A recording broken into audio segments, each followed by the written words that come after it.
Ladies and gentlemen, here we are from Valor and Venom. I'm your host. I'll be riding solo tonight. The American Outlaw SLC, Sean L. Christ. And of course, I have a very, very special guest here today because he is going to be putting on his first ever Strongman event on the 28th of this month at his very own gym. And of course, I'm talking about the owner of ATP Powerlifting Gym in Chandler, Arizona. And of course, my friend, Adam Steiger. So, Adam, welcome to the show, buddy. It's great to be here. We're going to see how it goes, see how nervous I get. Yeah, you ain't going to get nervous, man. It's fun. It's like riding a bike, right? So the reason I got Adam on here is because we're going to be doing his show over at his gym this year, and I want you guys to kind of get to know and kind of see who he is, learn a little bit of history about him, and of course, since he's wanting us to be part of it, we want to make his show the biggest and the best that we can. So, Adam, if you want to go ahead and tell everybody about yourself and introduce yourself.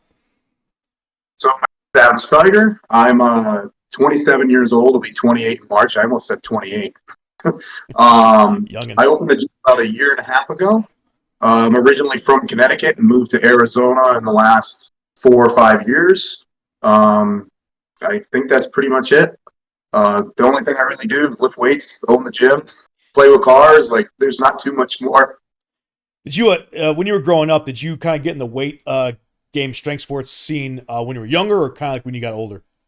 So I got into working out because I was like the fat, chubby kid.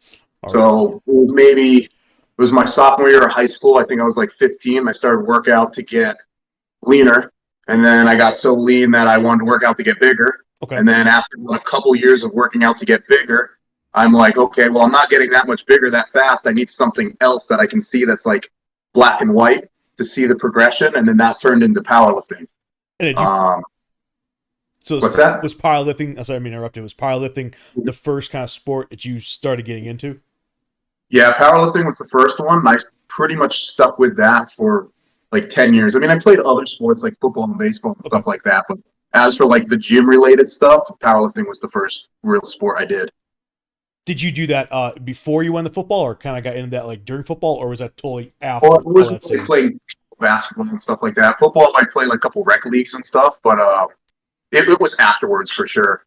I didn't really do too many sports out of middle school. So going into high school, I started working. When I started working, I kind of dropped all the sports. Okay. Well, that makes, I mean, so all things like replacing the competitiveness. Yeah, I gotcha. What was your favorite thing about powerlifting, and why'd you stick with it? The biggest thing about powerlifting is every other sport I did, you had like, okay, you started here in like your basic athleticism, and you could like peak up, but once you hit that top peak, it was hard to advance any further. So like you can get better, but you're getting better on like a much smaller scale.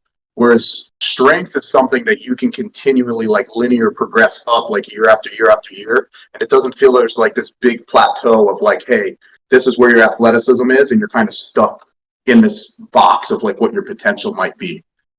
So I really liked it. It felt like, at least in the moment, however much work I was willing to put in was how fast I could progress up, and I really liked that about it. What was within that moment was that kind of like just sealed the deal for you with the powerlifting? Like you're just like, that's it. This is what I'm doing. This is my moment. This is my jam. This is what I want to do. The first one, so weird enough, what got me into powerlifting was actually watching World's Strongest Man videos on YouTube, and me and my friend were watching, can't remember, it was even before Brian Shaw. It was probably like the Puganowski like era, okay. And he was deadlifting, and we go, oh, we're going to go in the gym and we're going to deadlift. And like the first time I deadlifted, I was the first one I was like pretty good at. I think like the first time I deadlifted like 315. I'm like, oh, this is awesome. Right. I'm going to stay with it.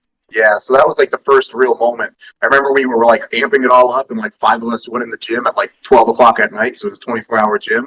And like that moment, I was like, okay, like I'm decent at this already. It was really fun, and I kind of like spiked up from there. And how old were you when you did that? So that would have been, I would have already lost the weight and everything. So I went from like 205 to 165, and was coming back up. And then started watching. I was probably 16 at the time. And I was probably 16. And that little gym posse that you had back when you were 16, do you guys still talk to each other? Are you guys still gym rats, or is everybody kind of like branched off? So Yeah, so he's actually the individual I think of the most in that he's actually my best friend that lives back in Connecticut. Okay. His Stevie. I just went back there for his wedding and everything, and I was his best man. So we're still really close. Everyone else, like, we're still friends and stuff, but it's not like the same level. Like competition wise, or just like. Or they actually never competed. Oh, like, okay. The group of people I went with, like, we just watched World's Strongest Man and just said, we're going to go in the gym, we're going to go do that thing that they did. What is that called? Oh, it's a deadlift or something like that. Just a bunch of bros broing out on like a Friday night in the gym.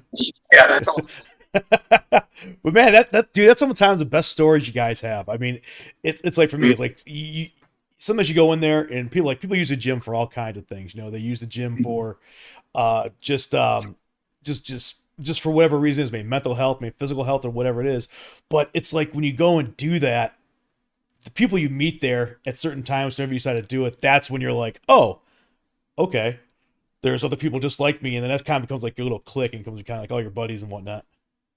Yeah, there's so many like pieces to it. Like part of it is that like being able to keep progressing year after year. Like I've done other things. Like I played guitar, and there was kind of like a point where, hey, I didn't get any better. I've done like karate, and there's a point where like, hey, I didn't get any better.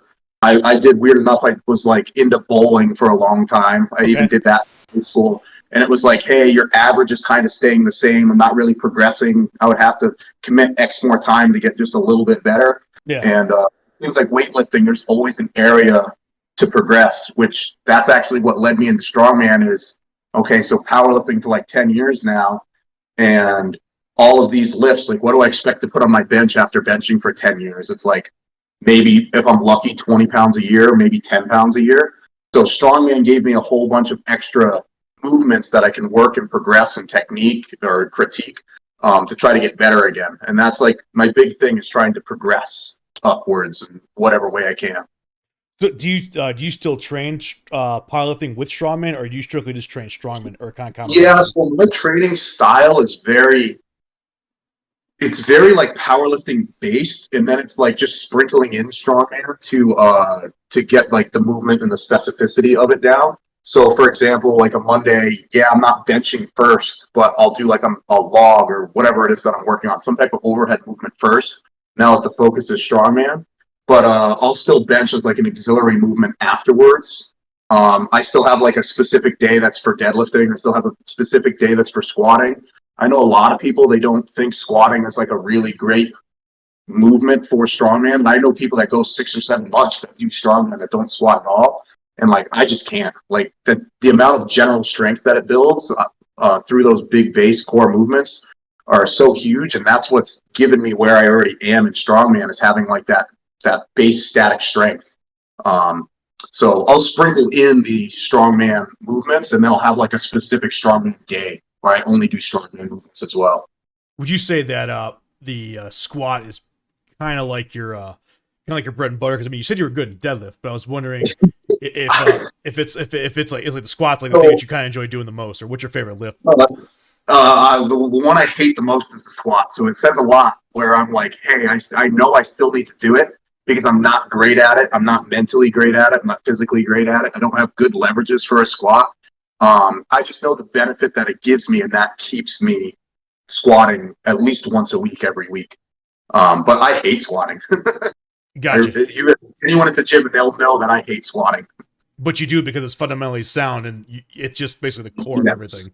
Yeah. Right. Like if you deadlift, let's say 700, and your best squats 315, there's going to be a lot of like issues with position and compensation, right? Because your posterior chain is going to be so much stronger than everything else. And then strongman too, like it's so much front loaded stuff. So like, that's not to say that I'm always like back squatting like I would be if I was, because I would do like a low bar back squat if I was specifically doing it for powerlifting. And not that I don't low bar back squat, but a lot of the time it's like a safety squat bar or front squat if it's the focus is for strongman, since you're always so front loaded in strongman. What's your favorite strongman lift, do you think, or what's the best one you're good at? Ooh, my favorite one, I feel like it always goes back to which one's progressing the best. So like I'd say in general, like I've always liked the deadlift, and if I had to pick like the most consistent one that I enjoy the most, it's probably the deadlift, but there's times where, it just doesn't feel like it's moving and it's plateauing and something else is going up really fast, and I'll be in love with whatever's making the most progress. So for example, one of the quickest increases I had on a lift was the circus dumbbell, because it was so much technique. I don't really press it. I just kind of get underneath it. And so it was like a ton of fun to train for. I think I did it for like 2 blocks in a row. But I had a great time doing that, but now that's not kind of really in my training block anymore. But most of the time it would be the deadlift. What would your advice be to somebody that's, either at a plateau point or, at like a sticky point, like in their numbers and their gains? And what would you say how to overcome that both mentally and physically? So I feel like there's 3 main factors, right? It's either caused by it being a mental or physical, or it's technical, right? So, I mean, it depends if we're talking about like a specific lift or if we're talking about training in general. But if you can kind of identify where the problem's coming from, if it's, again, mental, physical, or if it's like a technique of a movement, then we can figure out how to address it from there. I think a lot of the time people try to do their own type of programming and they don't like to ask for help. And because they don't ask for help, they don't get any outside source, and they just kind of keep trying to do the same thing that's always worked. But if what you did to do deadlift 500 is not what you're going to do necessarily to get to 600. And I think people find like, hey, volume worked really well. I killed myself with volume, but now you're 100 pounds stronger. And, you just don't respond to volume as well. Maybe your fatigue is shooting up because you just can't recover from it because volume's accumulating faster as you get stronger. So if you're doing like a 5x5 at 500, that doesn't accumulate the same amount of volume and fatigue as doing that at 600 does. So we kind of have to adapt to our strength increasing. What do you recommend? Because obviously, you have a gym, and I'm sure people are going to be like, well, of course he's going to promote, having a trainer and having a gym. But right. For me personally, I tell you right now, like you were kind of hitting it a little bit earlier where you talk about like if you don't really know or you don't ask, it's like you're going to develop like these faults and develop these things that kind of have bad habits. But I know personally, when I got a trainer, that's when I saw the numbers going sky high. Did you have a trainer, when you were coming up through the ranks and when you were building pretty much your abilities you have right now to develop your strength in the sport, or how did you progress, or how did you get past those points? So I never had a trainer per se or a coach per se. I've had some people that have done programming and stuff for me before. I've never had a coach, but what I think I'm always very good at is I'm good at asking other people's opinion. Like, hey, if you were in such a place, what do you think you would do in this situation? So I've talked to Roy about this a lot. Hey, I'm struggling with this. What would you do under these circumstances? And being very open to, hey, this works for him. He's a good coach too. And maybe trying to apply little bits of what he does to what I'm currently doing.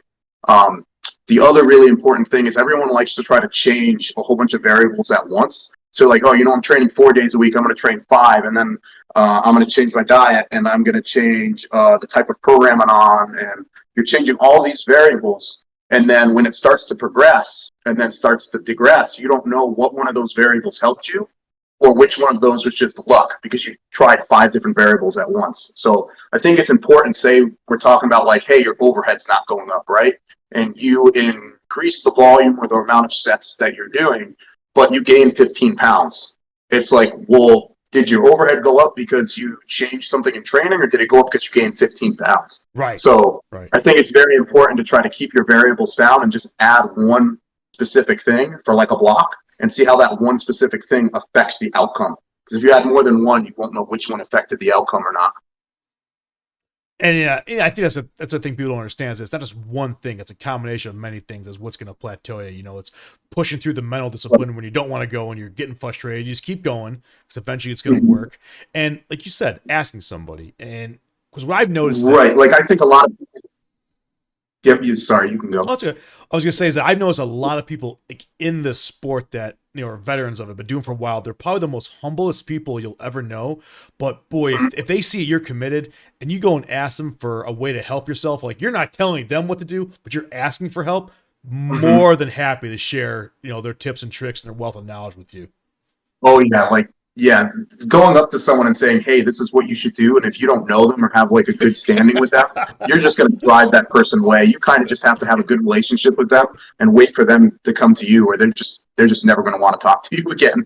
Yeah. I Because mean, it sounds like you're saying that they're wrong. It doesn't sound like they're trying to help. And some people are like that. They don't really care about helping. They care about like, hey, I knew something they didn't know. And if you go up to someone, even though you're trying to help them, sometimes it gives off that wrong vibe, and it feels like, hey, you're not trying to help me. You're just trying to be like, I guess, a know-it-all or something. well, it's funny because Paul and I, we were talking, and we do this, and we didn't even realize that we did this at the same page. Like, if somebody comes to you and goes, hey, if you do this or stand like this, you increase your deadlift. First thing I'm doing is looking at your shins. If your shins are virgin, no scars, nothing, I'm not listening to you. You know what I mean? It's like, do you really deadlift, man? Your shins look brand new. That can't be. Yeah, and then people are like, oh, why do you do that? It's like, well, it's all leverages. So if the bar's inside my legs, I have better leverage. Well, doesn't that hurt? Well, I don't really feel it in the moment. It kind of hurts afterwards, though. Yeah, the adrenaline's going. Afterwards, like, oh, that sucks. Yeah. Yeah. The one thing I'm gonna bring up is that you talked about Roy, and we're gonna get Roy, absolutely interview him at the show, and I want to get him on this show itself. Roy has a hell of a story. Pro strongman. He's been over there competing. I think he was there at Shaw, wasn't he? Or what's that? I'm sorry. I'm trying to think where Roy's competed, but I know he's competed a lot of places, especially last year Oh, once he got his pro card. so, the recent shows Roy did is he did Arizona Strongest Man to become a pro Right. under Strongman Corporation. I believe from there he went to I think it's OSG, and he did well at OSG. He came in the top 10, so he made it to dates. And then from OSG he did America's Strongest Man. America's Strongest Man, he came in fourth, but the three people he came behind were Bobby Thompson, Tyler Cotton, who Tyler Cotton is like very underrated. He should be getting a World's Strongest Man invite at some point, I would hope. And then Trey Mitchell, he was a half a point behind.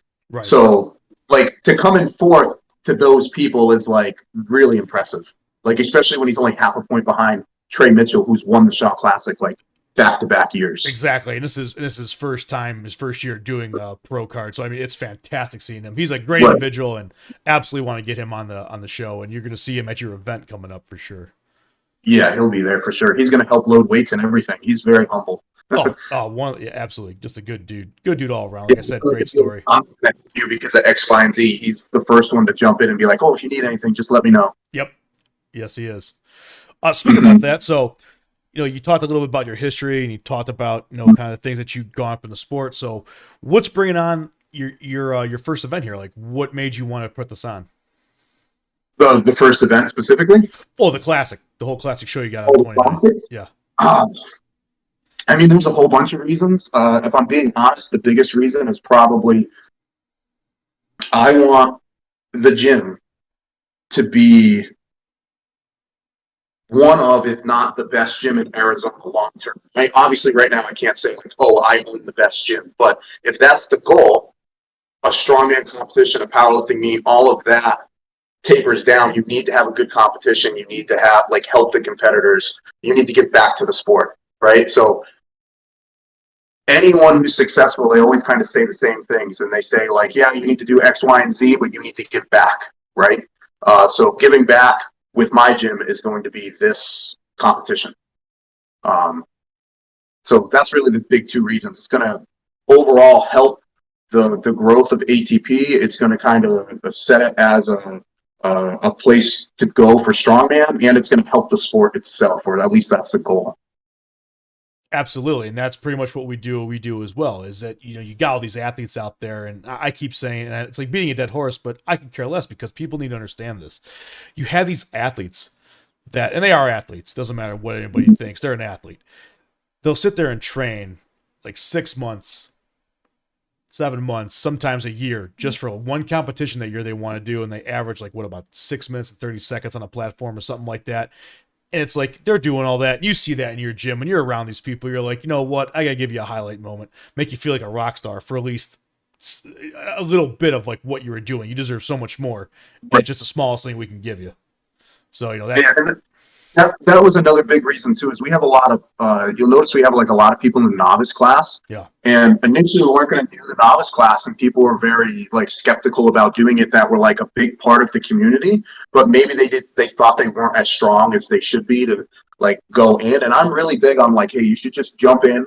We can train for it. You can see how you like it. Once you go in, it kind of gives you like a point to like tunnel your energy and your workouts in. So I think everyone should compete sooner rather than later. They shouldn't push it off and say like, hey, we're going to wait until you have the X number or this number. So a novice class kind of sets it up where, hey, everyone who's doing this show, they have competed under 2 times, right? So I guess the definition for novice in Strongman Corporation is you either didn't win or podium in your first, if I'm not mistaken, your first novice show. So you could do another one, but you're limited to only doing the novice class 2 times.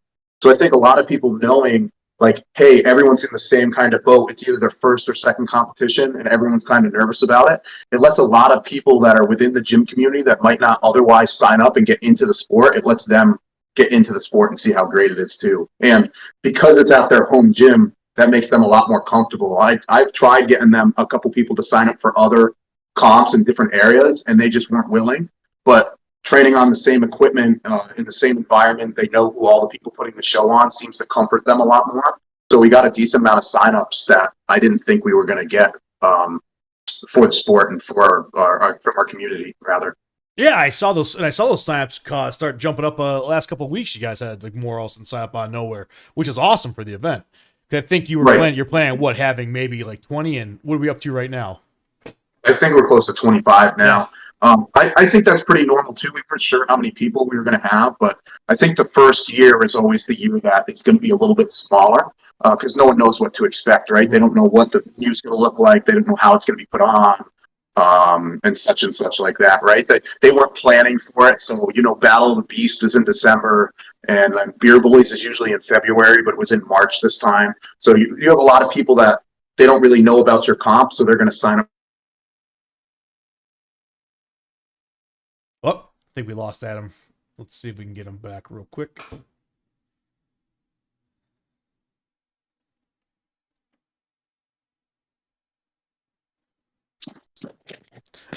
You there, Adam? Are you there? Yep. Sorry, I it got happened. It all takes it out of everything. Let me turn it. Am I on? Not yet. I got you on voice, my friend.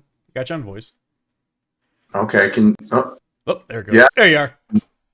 Yeah, sorry about that. I don't know why it just exited out of the whole program.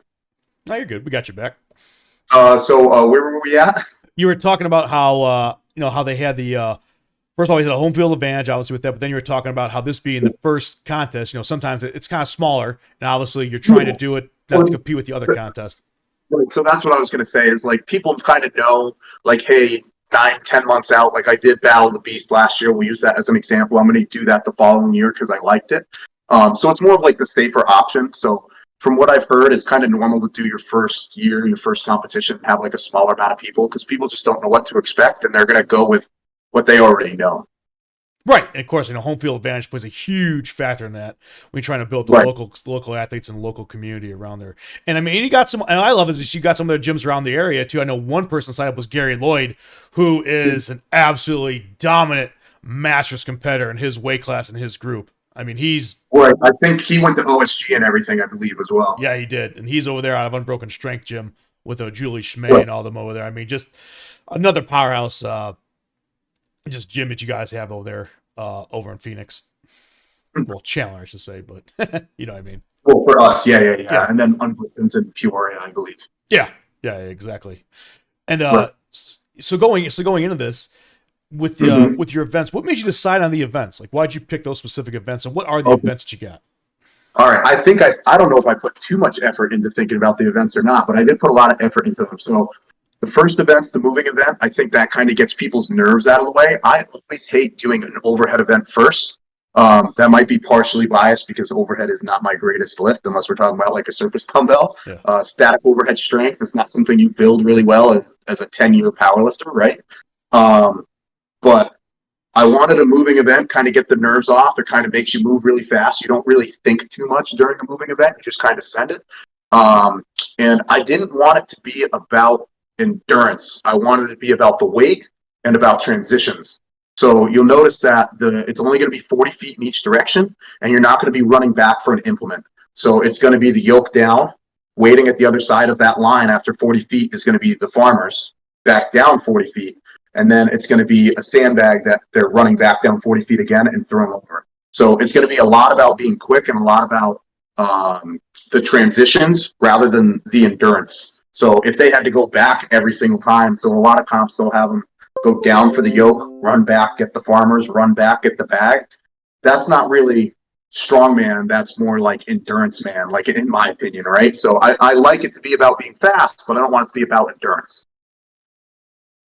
Okay, so the first event, well, basically, your first event is that you want them to kind of get the blood flowing, get the nerves out of the way. So you're like, okay, I'm in this. Here we go. Let's get it ready to go. And then you want the other events is when you're going to have like more of a power, more of a static movement.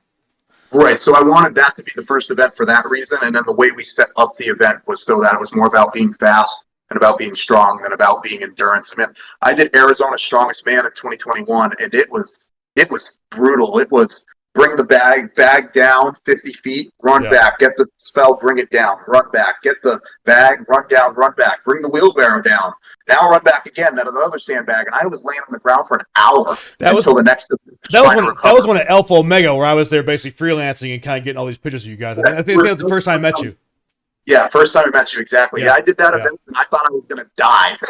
I've never felt like that ever before. I think it took almost all the 90 seconds to complete that event, and like I was going pretty fast, so it says how much movement there was in that one event. Yeah, it was a pretty cool show. I mean, I did enjoy it. I thought it was pretty neat. Yeah, he does really good events, and you know what? He always goes full out for all of his events. You know what I'm talking about? He gets a food truck. He has catering. He gives the athletes like water, and if they want alcohol, he gives them alcohol for free usually too. I didn't participate. I was trying not to die. Yeah. And then he has like misters and everything out there. And he's always like doesn't sacrifice he always has all the equipment he needs, or he'll buy whatever he needs for a comp. So he just puts up good shows. Yeah, plus and it's kind of like the Friday Night Light thing where I thought that was really cool. I wish more events like that to do a Friday Night Lights, kind of like get out there and you just feel it's just something about that. It makes you feel like you're almost like a celebrity. I love working out at night. Usually when I work out, it's 7 or 8 o'clock at night at the earliest. And I thought like, hey, I'm going to do it at night. But I remember thinking back to that Arizona Strongest Man, and I loved it because I always work out at night and it's cooler. So it's like 2 big bonuses, right? But everyone complained, I'm working out at like 7 or 8 o'clock. Like I usually work out at 7 or 8 o'clock in the morning. And I'm like, well, it's what I prefer, but I know a lot of people are used to working out early. So I kind of met in the middle and I put the start time at 10. Rather than like a lot of comps start at like 8 or 9. Right. So I thought that was like at least a happy medium. But I personally, I love working out at night under those lights. I think that's really cool what he did that year. Yeah. Plus it might work out for you too, because listen, it's finally getting the winter here in Arizona. I mean, I got the jacket on today, even in the studio, and it's kind of like, it's getting cooler out there. So, you know, those 80-degree days are kind of done. So maybe starting up at a little bit later time at 10 o'clock, warm up a little bit more, so that you're not going out there just freezing. So I think that's smart. That's also why he was doing it at night, because that comp, I think that year, that comp was July or August. It was brutal. It was brutally night hot. You almost needed it to be at night. The roughest part was I lived in Maricopa, so it's like a 40 or 50-minute drive back. Yeah. And then to be there at 8 a.m. again when we finished deadlifting, I think at like 11:30. 11:30, so it was rough to go from a night to a morning. It's already rough for me to do mornings, not to mention do one for the other right away. Yeah. Because that was a 2-day event, to clarify. So the other event you got, what else you got? So what is it after the medley? I think it's the log. Mm-hmm. So the log is going to be, it's going to be 3 logs, but it's going to be trump weight. So an example is this is what they did at the Shaw Classic. So there's going to be 3 different logs, but you do not have to start with any one set weight, right? So you can start with the first one, go to the second, go to the third, but it's going to be based on the highest weight that you do for the most reps. So if you start with the first implement and go to the second, all that really matters is that you did the second implement or for how many. So, for example, if I were to do the first log for 10 repetitions and someone goes and they just do the log up for 1, they automatically win. They got it right. Right? So what I like about that is it's a lot of strategizing, right? So let's say someone's kind of like in the middle and they're not sure if they're capable of the heavier one or the lighter one. One of the rules in the comp is that you can't go down in weight. So say you pick the middle log and you can't do it. You can't go back down and do the lighter log. Right. So now you have like this potential that you could zero the event. But the other mindset is, well, you know, if I do the first log, it might make me too tired to do the second one.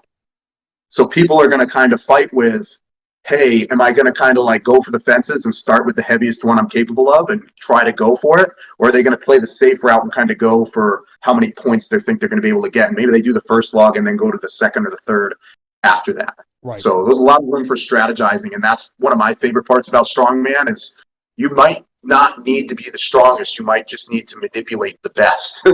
No, that's a myth. I think that people, they really don't understand is that you don't got to win first place every event to win the competition. You could come in a combination of second and third and win the darn thing when it's all said and done, because it's all about the scores. So I did Battle of the Beast and then Beer Bullies, and I won both of them. And in both of those comps, I had 8 seconds and 2 firsts. Right. But I won the whole show, right? So I only won 2 events, but I won both the comps. So it shows you don't need to win events. You just need to be really consistent, right? Right. And that's like Tom Stoltman, World's Strongest Man, this last year. Perfect. He didn't really win almost any event. Novikov won 3 events, but then he came in last and won. Right? Whereas Tom was just like top 3 all the way across. Yeah. And that makes you win. And that's how Martin Pelisi's always wins too. He doesn't usually place first. He usually just places top 3 kind of across the board. Yeah, I think when people, they kind of psych themselves out for these events. And just to give a quick little history about me, like, you know, I grew up in Cleveland, Ohio. So West Side Barbell, when it comes to powerlifting, I mean, my God, that's the mecca. Everybody that does powerlifting knows Louis Simmons and knows that. So growing up in high school, you go and look at one of these meets that they're putting on, and I'm like, are you out of your mind? Like, I was thinking about doing this. Like, this is insane. Like, these are mutants. Like, are you kidding me? But then you kind of learn the history and learn what it's about. You're like, oh, so outside of Columbus, there's normal people that do these meets. You know? Right. It's like, okay. Actually, so Connecticut's only like, it was like 10 or 12 hours away from Columbus. So we used to drive up to the, when I lived in Connecticut, we used to drive to the Arnold Classic. We did it like 3 or 4 years in a row. But we went to Westside the first year. They had like the documentary of Westside. Yeah. And they were letting people into the gym, which they never did. So that was like really, really cool to see all that. It's like hollow ground. You're like, whoa. Well, yeah, but then you go there and you're like, oh, this is like a grungy, like dungeon gym. Like it's not like a preppy gym at all. But you know what it really is? It's the people that make that gym. It's Louis that makes that gym more than any one piece of equipment or anything about the building itself. Yeah, it's just a mindset. It's like you walk in that building, you're like, you're going as hard as you can. You're going to fail. In fact, you're trying to make yourself fail because you're giving everything you have. That's just right, with that conjugate West Side programming, Yes, yeah, absolutely. So your third event, what's that one going to be? Oh, you're quizzing me. I should have put this out in front of me. What is the third event? It's the deadlift, I believe, right? I believe so. I'll pull it up just to make sure. The deadlift is going to be 4 attempts. It's going to be a max. If you miss your attempt, you're out. So if you fail your second attempt, you don't have 2 more attempts to go up, right? So part of that strategy, again, you better be smart with your attempts. I gave 4 attempts to kind of separate it away from powerlifting, and I believe in a lot of other countries they do offer fourth attempts, or if you're breaking a record, they offer 4th attempts. Mm-hmm. So it's not anything abnormal, but it will be on a kabuki deadlift bar with deep dish plates, so the bar is going to bend a lot. Based on my experience, because when I did beer bullies, we pulled on a mammoth bar. The bar should bend as much as a mammoth bar because a kabuki bar is longer than a normal deadlift bar, and then you combine that with deep dish plates, and a mammoth bar is like 29 millimeters, which is like the average size of like a power bar. The kabuki bar is 27, so even though it's a little shorter, it still bends a lot because the diameter isn't as large. So I haven't played the kabuki bar yet, but I've seen people use them. They say they're fantastic. Yeah, that's my favorite one for sure. But if you're good at pulling slack, you're going to love it. If you kind of yank the bar, you're going to hate it. You're going to hate it because you're not going to feel it. Yeah, it's going to pull you right back down. A guy that we train with, Devin, he does not like pulling slack, and he hates that bar. Now, like all the sumo pullers are all proficient at pulling slack for the powerlifters at the gym, and they love it. Right. They think it's almost because it's so much easier. Yeah. Yeah, because you just pull and you just go with it.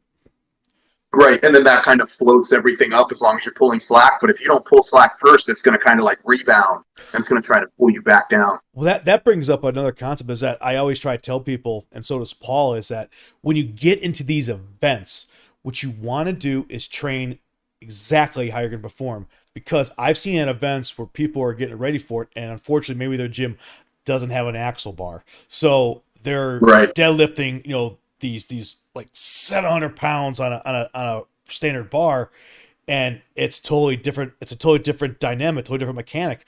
Where then you put the axle bar on there, which has no give, because usually we use the big Hess bar, so that's just a solid piece of metal, and they're used to getting that little slack, so they pull and they can get up doing that.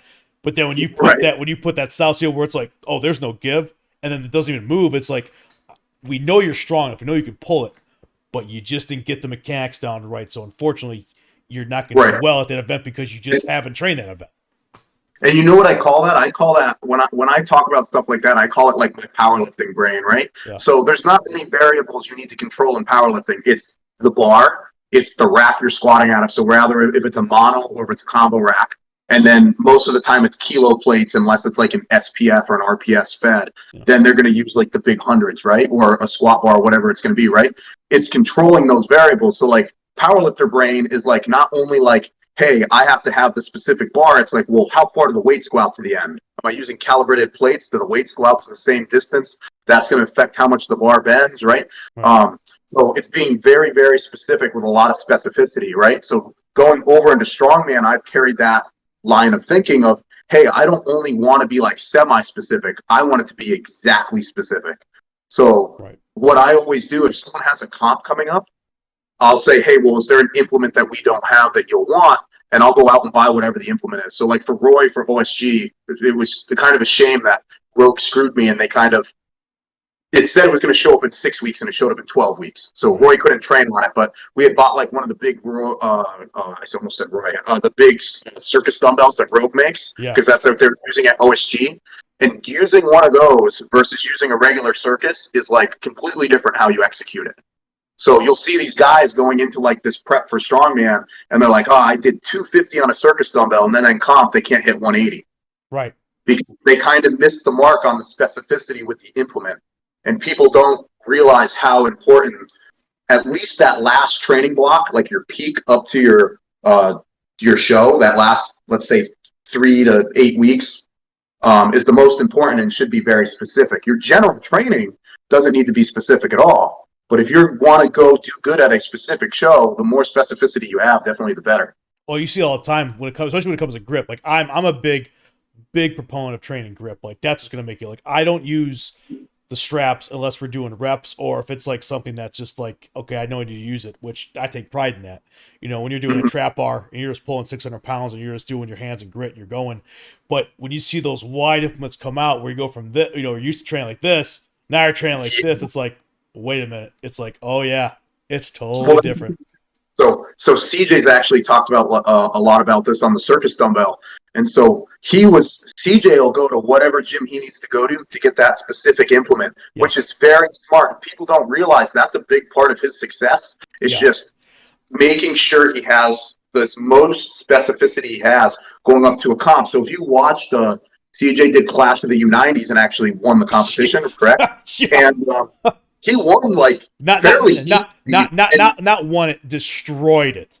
And people they thought he was going to come in third or fourth place, but you look at all these guys, so many of them failed the circus. And you know what CJ did is he's like, oh, I know it's like, I think he told me it's like a 3-inch handle. So I'm going to go find a circus at a gym that has a 3-inch handle or whatever he thought it was, and he's going to go train on it.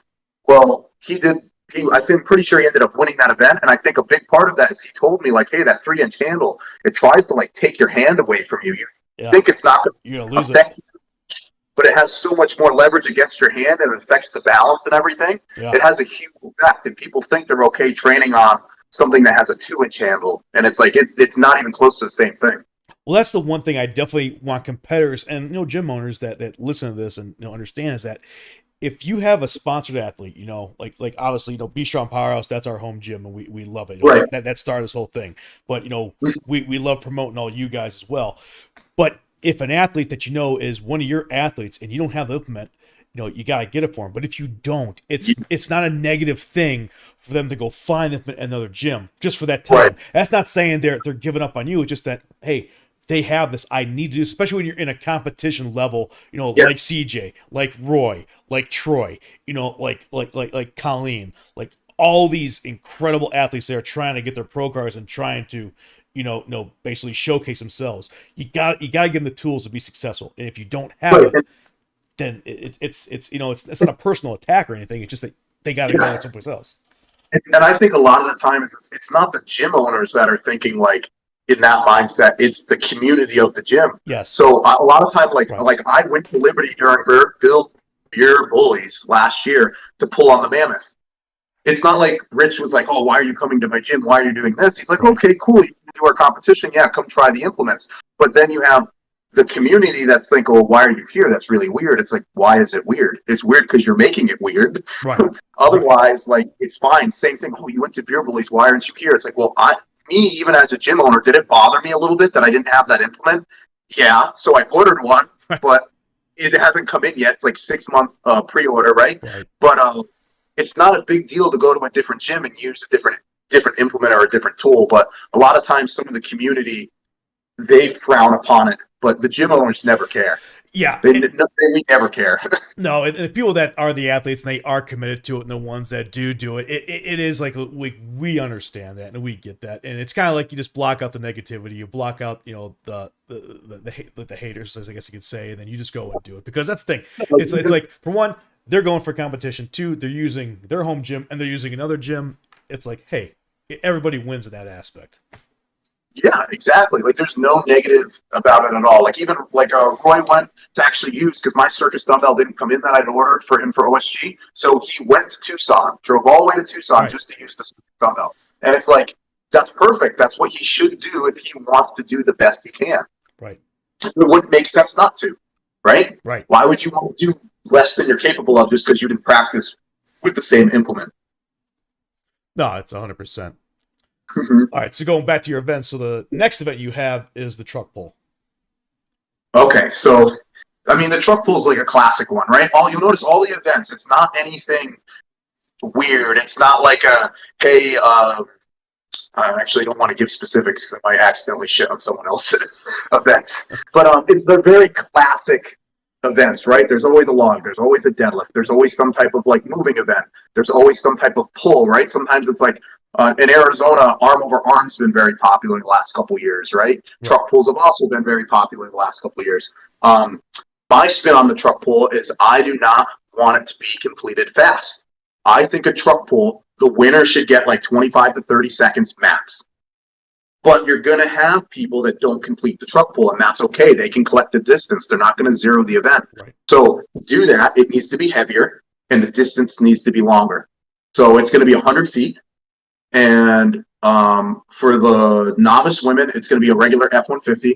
And we had days that the athletes could come out and try these, but those were also for us because we didn't want an athlete to be like, hey, we went way too heavy or way too light.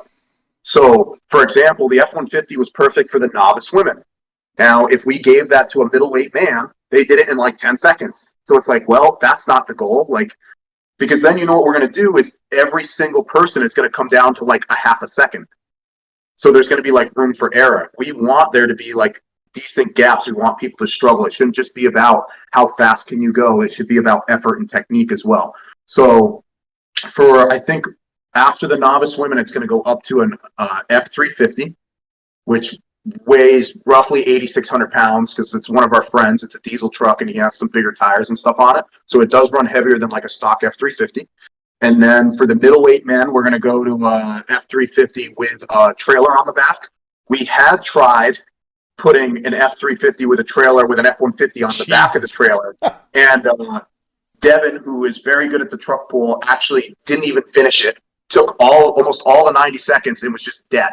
And it's like, well, if we tried to give that to a middleweight man, they would get maybe halfway, and that's not what we're necessarily looking for either. Right.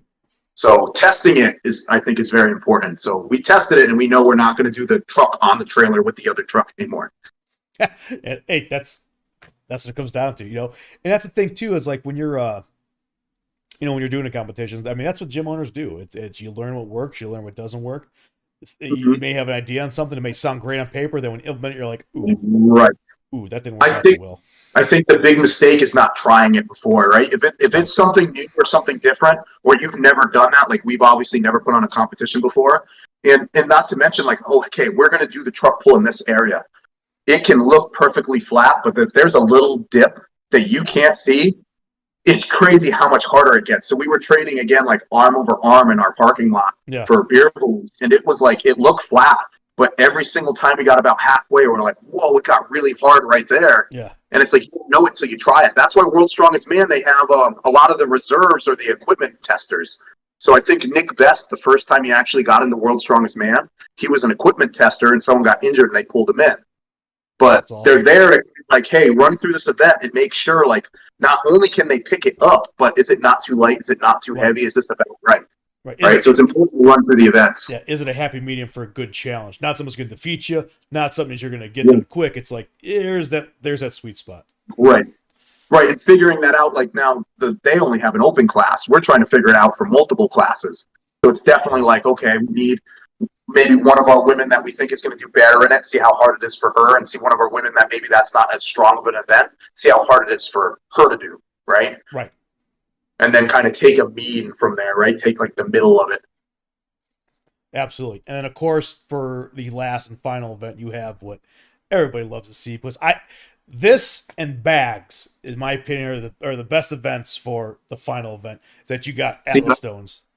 Yeah, see, I like bags. I like doing the bags, like training the bags. I think that's like with Atlas stones though too, right? Like everyone loves doing Atlas stones in comp. Not that many people like training the Atlas stones. That's exactly right. Exactly right. So the Atlas stones is so I've actually a couple other people in Arizona were gonna do a map stone. And the reason that they didn't end up doing it is one, they didn't have enough of stones, and then say you end up getting like a whole bunch of people are going to be in like the same strength realm. So you have 5 guys that all do 300 stone for one.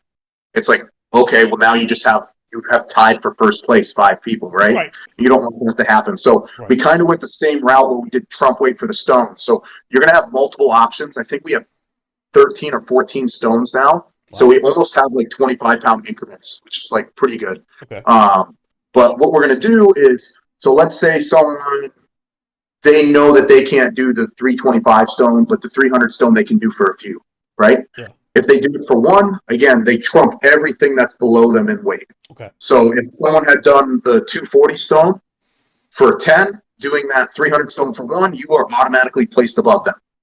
Now, you have an option. You can do one stone. We can roll it out of the way. You can go up to the next one, or you can start with a heavier one. But it's the same idea as the log, where you cannot go back down. So if you start with a stone and you can't complete it, it's not like you can go back down and try to do a lighter stone. But what this should do is this should keep people from tying. As they see a competitor go, say, hey, this guy did 300 for one. I don't know if I can do 325. Let me do 300 for two, and then I know I'm going to beat him. Maybe the guy after him goes, hey, I don't know if I can do 300 for three, but I think I can do 320 for one, and then he automatically moves up. So again, it turns into a strategy, and I like events that cause and develop strategy. Oh no, I like when we were looking at things with Paul and I were looking at the events when you guys posted it, and I said I think it's gonna be interesting. I think it's gonna be unique. Again, some people may like it, some people may don't like it, but it's the simple fact that I love the strategy aspect, because everybody thinks that strongmen, powerlifters, all these strength are just big Neanderthals. It's like, no, man, it comes down to how can I do this? How can I maneuver myself in that first place spot? And I think trump weights is something that a lot of competitor or a lot of gym owners that put on these meets haven't put a lot of time and thought into, because I think it's a good tool. Because how many times do people not sign up for a comp because it's either too light? Like someone like me, I'm pretty good at the stones. And if I see a comp and the heaviest stone's like 300, I'm going to be like, I'm not going to be training really hard for something that I can do for reps already, right? I want to tax myself. So this is going to take someone like a CJ who's doing our comp. He's capable of over a 400-pound stone.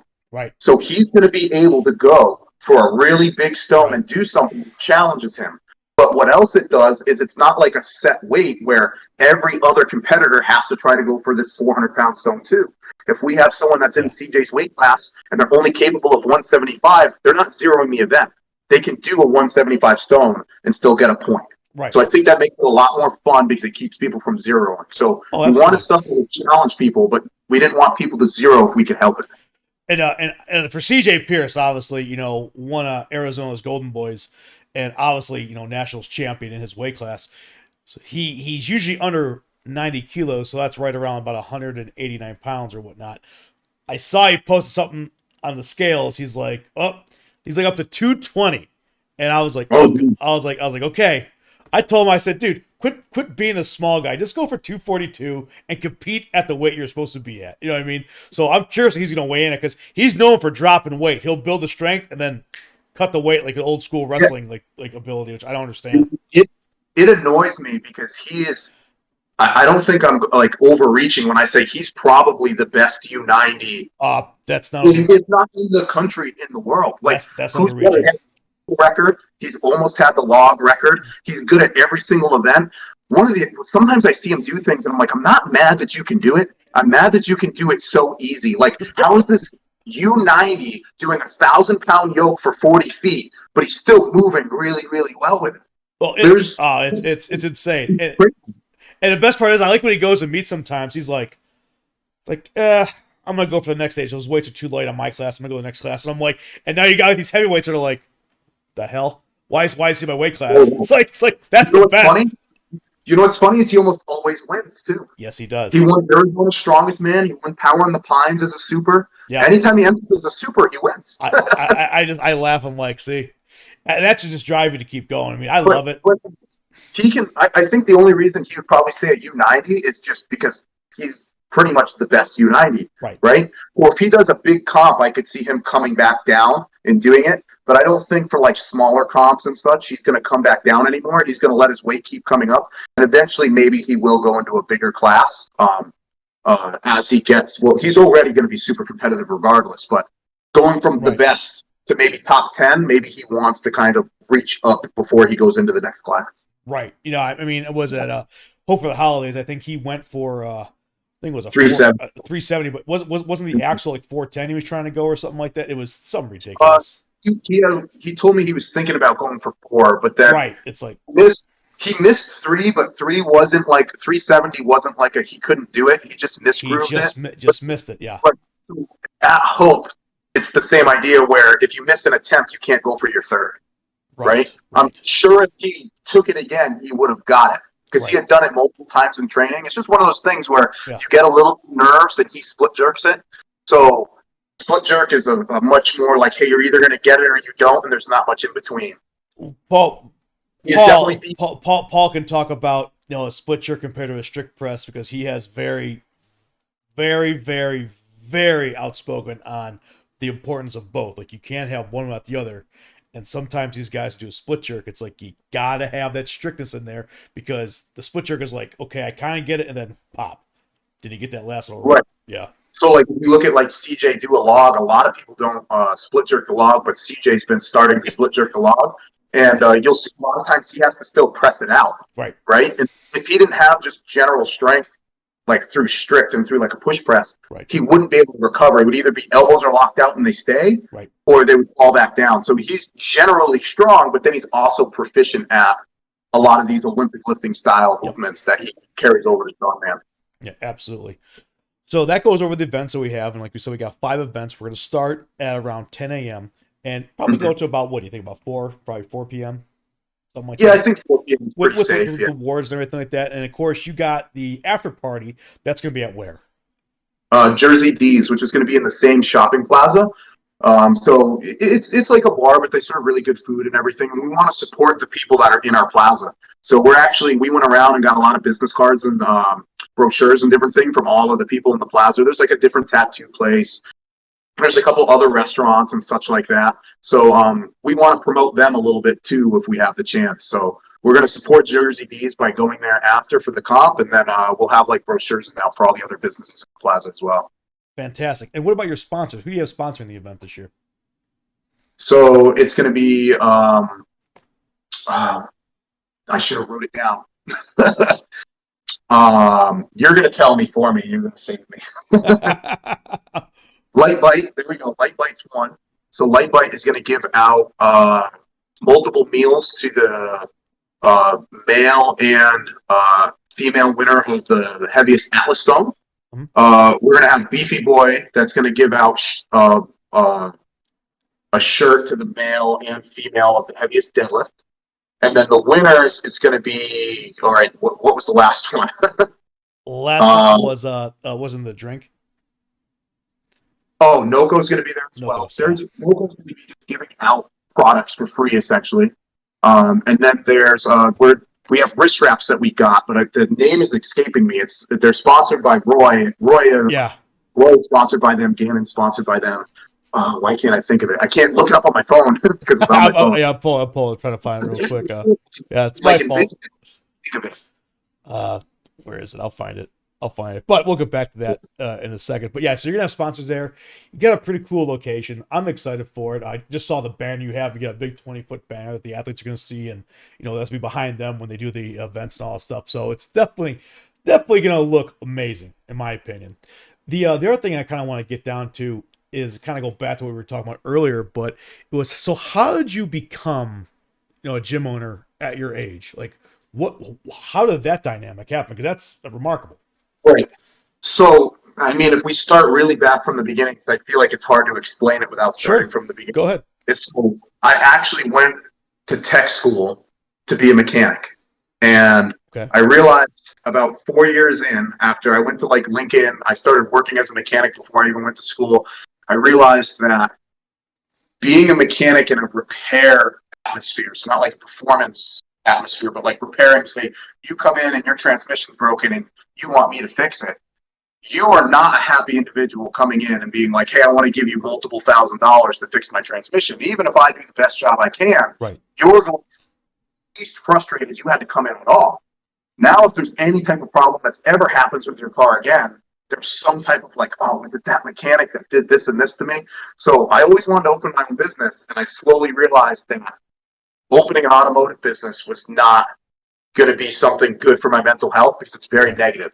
So we went back, in the beginning, we said there's not many things that I did, right? I was very invested into fitness, and I was very invested in the automotive, right? Which now automotive is the passion, but I kind of switched and I flipped it to the gym as the career now. So I think I went through a little bit of a period of time where I didn't know, I'm out of cars, what am I going to do? And everyone always tells you, do what you love. And it's that seems like a really easy thing to answer, but you're how do I monetize something like that, right? Yeah. How do I actually survive off of it, right? So I ended up coming to the conclusion I was going to open a gym. The problem is, I lived in Connecticut. Connecticut is for lack of a better way to say, a mini California, really bad taxes. It snows there too, which makes it worse. The closest fitness-related thing in Connecticut is Columbus, right? So they used to have the Europa and stuff in Hartford, and then they moved that to Jersey. Both of those failed because they didn't have enough of people showing up. So now the only thing in that area was Columbus, which was 12 hours away. So I said, well, I'm not going to open a gym and get stuck in Connecticut. And get stuck in Connecticut and then have to stay here, and I hate it. It's not good for business, and fitness isn't big here, and it's harder to grow the gym and all that stuff. So we started talking about where we were going to move to. So we ended up, we narrowed it down to either Texas or here. I had some family friend who moved out here, and they let us visit and kind of check out the area and stuff. We decided we were going to move to Arizona. It took about maybe a year or a year and a half from getting that initial idea of moving out here. Yeah. I got a job at Mountainside Fitness. During Mountainside Fitness, it turned into COVID because I was there a year and a half when COVID happened. Mountainside was one of the gyms that they stayed open for about 2 weeks, but then they closed, and then they opened, and then they closed. And I just got to a point where I'm like, hey, I moved out here to open a gym. It might not be the best time, but there's never a great time to open a gym, right? What if I wait 5 years from now and something else happens and there's COVID 2.0 or something? I'm I'm just going to do it now because right now I'm not making anything. And I had just bought our house that we have, and I need to start making some type of income, and I'm not going back to being a mechanic. That was the big thing. I could back up on that, but I really didn't want to. So we ended up looking at like leases and different things like that. I already had gym equipment accrued. I already had a lot of deadlift platforms, combo racks, plates, because this is something that I knew I was going to do 3 years previous before we even moved to Arizona. This was just the moment at which it was coming to like fulfillment, right? Yeah. So we ended up moving out here. We start looking at locations. We ended up finding the one that we're currently in now. We've been in about a year and a half. And that's where we're at. I mean, I did tell myself I was going to open the gym by the time I turned 25. But then when COVID happened, I'm like, okay, I think it's realistic to give myself another year. Yeah. So weird enough, I gave myself till I was 26. And I got I signed the lease the day after my birthday. Really? That's cool. Right. That's So really it's like if you tell yourself you're going to do it on such and such a date, and if you really mean it, you will probably timeline it to do it. Yeah. But a lot of people have goals and they never give themselves a timeline, so they're never forced to start having to make these decisions and pursue different things to keep the timeline there, right? Right. Like I knew, hey, if I'm going to open the gym and I want to do it before I turn 26, I can't start looking at leases a month before. I can't start saving money a week before that, right? You know what I mean? I can't not have no equipment. So giving yourself the timeline is what I think really helped me progress and just do it faster than maybe I should have. No, that's all. I mean, that's awesome. Sometimes it takes a catalyst to like basically say like you're going to do it, and it kind of goes back to even like when you work out. It's like you kind of make excuses to why you can't do something. Where it's like, you know what, I'm just going to do it, and then you do it, and all of a sudden it's like, oh wow, this is actually happening, Right. And then it just snowballs. It gets bigger and bigger and bigger and better and better and better. Right. So like one of the big things was when Mountainside closed, I had taken some of my clients and was training them out of the house. And I mean, I think the important thing for any business owner is being able to pivot, right? So you can make, for me, I could have looked at it like the worst thing ever, right? So all the gyms closed. I'm a personal trainer. Where am I going to work? Right? Right. That would have been a super simple answer. But you can pivot that and go, okay, well, no gyms are open. So what happens if I offer personal training? I want to open a gym and I have 20 grand worth of equipment in my garage. What happens when I start walking around my neighborhood handing out flyers saying, hey, I'm going to do personal training? Well, I got like 20 or 30 people within like 3 or 4 weeks. Right. Because no one had anywhere else to go. Right. So COVID was a negative thing that stressed me out, thought I was going to lose my house. But if you spin it and you pivot, it lets you look at like, well, every negative has a positive, and this is the positive. There's nowhere else for anyone to go because everything is closed. Thus, I can draw off of that. And then I used that once I got enough of clientele to afford the lease. That's when I went into the lease. That's fantastic. That's absolutely great. I'm glad that worked out for you. I really am. Yeah, it was definitely a leap. So yeah, it wasn't you lucked out on that one. That's for sure. What's some of the things to promote your gym? What's some of the things that you like offer? So like why would somebody want to come to your gym? You know, like what's your options you have? Like what are the things that's going to draw a brand new person into either general fitness or competitive fitness? Right. So I think it depends on the type of person we're referring to, right? If we're talking about someone who's never worked out or lifted before, I think a lot of people, they're going to come to the gym because of weight loss, right? That's the most common, some type of health thing. Maybe it's something movement related. Maybe they have some type of pain. But the big thing is a lot of the times that I think a lot of the other gyms are lacking that aren't like necessarily strength gyms or based around like pure movement is that their only goal is that they just want to lose weight and that's it, or whatever this one goal is. I think it's important to give people multiple ways to succeed. So when someone comes in, I go, okay, what's your number one goal? And then we're going to make side missions. And what are those side missions? Those side missions can be, I have this pain. I want this pain to go away, or I've always been bad at this, or I want to get stronger. And so even if you're not progressing, because, right, like we like to pretend like everything is this linear progression, but I always say it's like the price of gold. You know it's going to keep going up, but it's going to dip down and come up and dip down and come up, right? So having other things that keep you having fun and keep you consistent is important. Because if you tunnel vision on that one goal as a new person and your only thing you care about is the scale not going down, you're not going to notice, hey, I lost 3 inches around my waist, but because I got body recomposition, but the scale didn't go down, so I don't care. Right. So it's important to have a lot of side goals. So I think what we do is we're good at providing those other things that keep people having fun and accountable. And we do that through like a very practical way, which is through strength training typically. Even if it's a general, just a general fitness person, they're not going to back squat with a bar on their back, but you know what? They're going to perform some type of squat. Maybe it's with TRX bands, maybe it's with a gauntlet, right?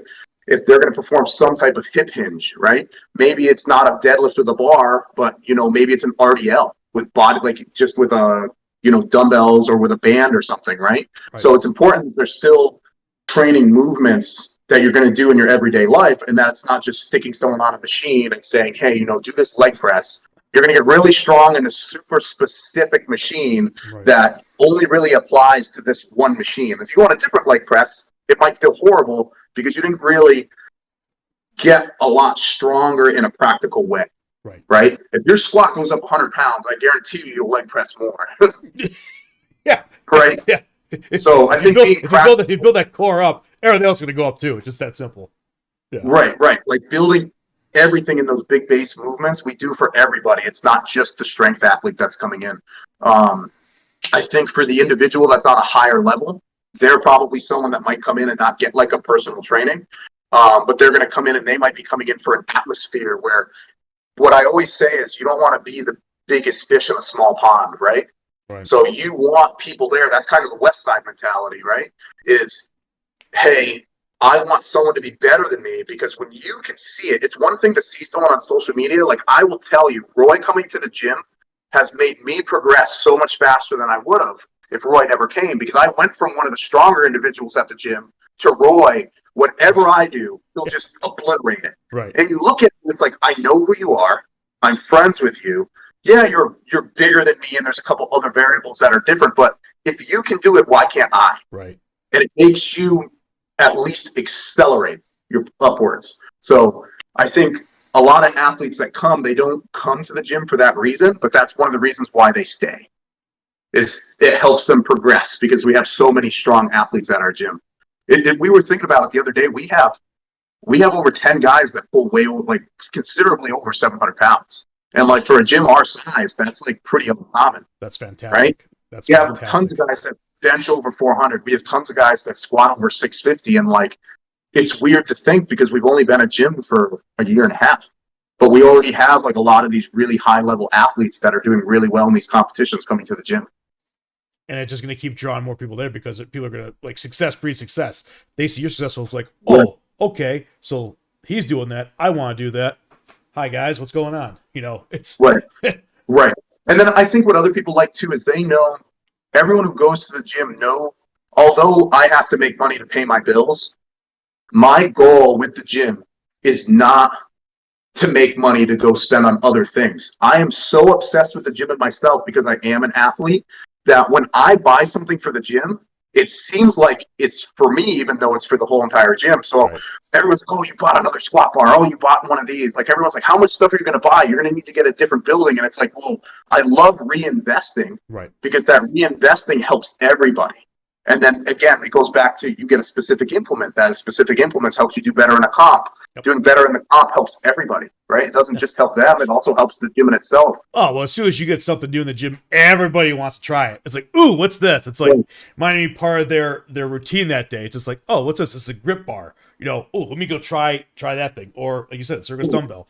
Oh, that's different. Let me try this thing up. It's just something that you never know. And sometimes somebody grabs it like, oh, I want to train this. It's like, oh, it's like we ever thought about doing this for competition, because you really don't need to train this in just basic training. It's more advanced training. So would you ever dabble in that? Well, I never thought about that. Then now you just created yourself a new athlete. Right. And like, I don't think people believe me when I first say it, but all of the gym's memberships, they only go back into the equipment. Right. I don't take any of the money that comes from the memberships. All of the membership money is just going back into equipment. So the more memberships we get, the more equipment we get, which is why as the gym keeps progressing, people are like, oh, you're buying stuff faster and faster and faster. I'm like, well, if I have the money, I'll keep buying it. Because I don't only want it. I want the gym to grow as a whole. I want the community to grow as a whole. And it shows you as a gym owner that you care about the athletes and the people that train your gym. Right. And it's like, it takes money to make the gym better, but reinvesting it is showing how much I think I actually care about the gym and not just about a profit. Right. Like I'm driving a car from 1999 that the clear coat's all burnt off of it. Like if I really didn't care about the gym, I'd go out and buy a new car right now that doesn't have 220,000 miles on it. Man, you talk to a guy who drives a Dodge Caravan for a living because that's the business. It's like, it's funny. And Yeah. it's like, why do you do that? Because I get 500 miles per tank. Yeah. It's kind of weird. I'll have personal training clients and they'll come in and they'll be like, "Oh, what car do you drive?" I'm like, "Oh, we're ready for this." Yeah. With that really beater car over there with 200,000 miles. And they always go, "Oh, that's your car?" And it's like, well, what would you rather? You rather me go out and buy something and then not be able to reinvest more money into the gym? I want all the money to funnel into the gym as much as I can. A $500 a month car payment is going to be $500 less back into the gym every month. Right, man. Once you're past those teenage years, a vehicle is there to serve a purpose. It's there to get you point A to point B. But we could talk about that and go down that rabbit hole, but that's not what this is about. So what? Real quickly, ask you. So like, what are your fees, or what are your dues, or what is your sign up? That you want to have for a new client. Like if they're looking to come to your gym, like, do you have any special offers right now or anything?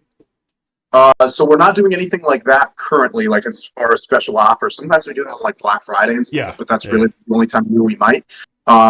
For as far as the memberships, right now a day pass is 20, a week pass is 45. Even with a day pass or a week pass, they still get they'll get a door code, and so they can come 24/7. Awesome. So it's not always staffed, but the gym is 24/7 via door code. So even if they get a day pass, they're still welcome to come as long as they communicate me with beforehand to get the door code. Right. They can come whenever they want. Same thing with the memberships. So the memberships, there's either a 12-month contract at $65 a month, or it's month to month, $75 a month, and that's pretty like typical of like a strength gym. It is. Price similar to that. We don't do anything like really paid in full or anything. The card just goes on file. Like really easy stuff. If you want to cancel month to month, you cancel whenever you want. There's no sign up fee. There's no annual fee. It's only your monthly fee, and that's it. That's so simple. It's very easy. So, and I tell people all the time, I say, when you look at a gym, when you look at what you can do, I say, look what you can afford. But I'm telling you right now, if you're using a gym for mental health, there's no price on mental health. That's the biggest thing. Is if that's your release, if that's what keeps you staying on the straight and narrow, boy, it's worth every penny. Right, definitely. Yeah, I agree with 100%. I mean, yeah, it's and that's kind of like what I like to interview you guys about, telling our stories out there, because we all have had our ups and downs, and for me personally, the one thing that's always been there for me, always, no matter what, always been the gym. It's always been the people I'm surrounding myself with. It's just the way it is. Right. Yeah, I mean, you just go there, and you just get inspired by seeing people just do things. And I know some people don't understand it, but I go. Right. And one of the big things is, like, say you go to like an EOS, yeah, you're gonna pay $20 a month or less. Yeah. But also, if the gym's gonna be super crowded, and how does an EOS or a Planet Fitness stay in business? They stay in business by you not showing up. Absolutely. They make the price so cheap that you're just like, oh, it's $10 a month, whatever. So I actually so Planet Fitness started in Massachusetts, if I'm not mistaken. And one of the oldest Planet Fitness my friend worked at, because Massachusetts is like a border to Connecticut, right? And he goes, you want to know how many people go to this gym on like a monthly basis? So I go, how many? And he goes, 200 of our clients come here. You know how many memberships we have? No, how many memberships you have? He goes, 4,000. Yeah. So that they're making money off you not coming. So these small little strength gyms, of course we have to charge more money. Everyone who comes to a strength gym is going to show up. They're going to use their membership, right? And I can't fit even 40 people all in the gym at one time, right? Right. So that's an important variable as well. You don't want the gym super overcrowded. That's where like Lifetime gets super popular. Is, hey, it's 110 a month, but it won't be as crowded. Right. Yeah. Right. It's but that's the thing. It's like, people say your guys are gyms, and I always refer to you as training centers, like Be Strong, like Tucson Strength, Unbroken Strength, Alpha Omega. It's like, they're not fitness centers. They're training centers. It's what you go there for. Right. And you know what the thing is too, is that when you go to one of those like EOSs or stuff, you are only focused on your goal, but I think there's truly so many variables that keep people committed. And one of the big things is the community. If you have 10 friends that all go to the gym at the same time, and because you're all at the same interest, you're all very passionate about, let's say it's strength, right? Yeah. You're helping each other, and like, hey, Devin gets to the gym at 7, and he's going to ask me where I am if I'm not there at 7 o'clock because I'm always there. So it keeps this level of accountability Oh, that a lot of other gyms don't give. you know, Like franchise gyms, I mean. yeah, I mean it's not a gym, but it's in Santan Valley, and you know him, and we all love him. You know, it's Marshall Zinn. That Right. mutant factory that he creates out there with all those champions, they train at like 0 dark 30, and the best thing about that is that like how he trains, I love it. It's like they're training this day, so like if you're training axle deadlift, that goes down there, and you just start with a weight, and you keep going up, keep going up, keep going up, keep going up. Like the bar never stops moving. You just keep going. You do as many as you can. You stop. Does anybody want to go up? I want to stay at that weight. I want to stay up, and then pretty much it goes to where, all right, everybody maxed out on this rate. Okay, cool. Move on that this month, because you have like 5 or 6 people in that gym where it's like Right. you're holding each other accountable, and you're just going, and you're just going and going Well, and going. I mean, it was one of the coolest systems I saw when I went and trained with them a couple of years ago. I was like, this is fantastic, because it was like they trained hard, and at the end we had like a chicken wing eating contest just because we're just shooting something for a show. So it's like, dude, it's you put in your dues, and then you get to relax when it's all said and done. I mean, it's a fantastic place. Like Marshall is very intelligent. He's a very good strongman, right? Jesus. The Arnold Brazil multiple years, right? So he's very acclaimed. I'll be watching YouTube and I'll be like, oh, I guess Marshall did the Champion League this year. There he is. Yeah. Okay. He'd be walking in the background like he didn't even tell us he was doing that. Yeah, right? So, but it's like, so obviously it's important to have knowledgeable people, but it's also important to have the community. So when I first opened the gym, people are like, well, why didn't you go like a more private route with the gym? I think that would have been better. And I go, you don't build a community with a private gym. You need to have a gym that has memberships, not for the sake of making money, but for the sake of building the community. And like for me, myself, it's not fun for me to work out in a gym by myself. I want there to be people around. I want to talk to people, like not necessarily during a time set, but like, you know what I mean? I want to be part of the community too. Absolutely. No, absolutely 100%. And boy, yeah, we've been talking about an hour and 17 minutes. I know we can go on for a lot longer, but I know you got to get training done because it's past your time. Yeah, but I think we covered everything, right? Absolutely, sir. Absolutely. And like I said, Okay. we're looking forward to coming down there. Obviously, on the 28th, we're going to come down there the night before. We're going to set up, and then the show is going to kick off at around 10 a.m. on the 28th. You're going to open your doors at what time to let some of the people come in? Obviously, the athletes and the crowd. What time are you going to have the open doors open for that? So we'll let them come in as long as we're there. We'll probably get there around 8 o'clock. Okay, so there you go. So perfect. So we'll have about an hour to set up. And if they want to come in, they'll be able to come in. Absolutely. And we're going to stream it. So it's going to be on your ATP Powerlifting YouTube channel. We'll get the link for that later on. We'll post that up there. And yeah, man, can't wait for it. So if you got any saved rounds or anything you want to say closing out?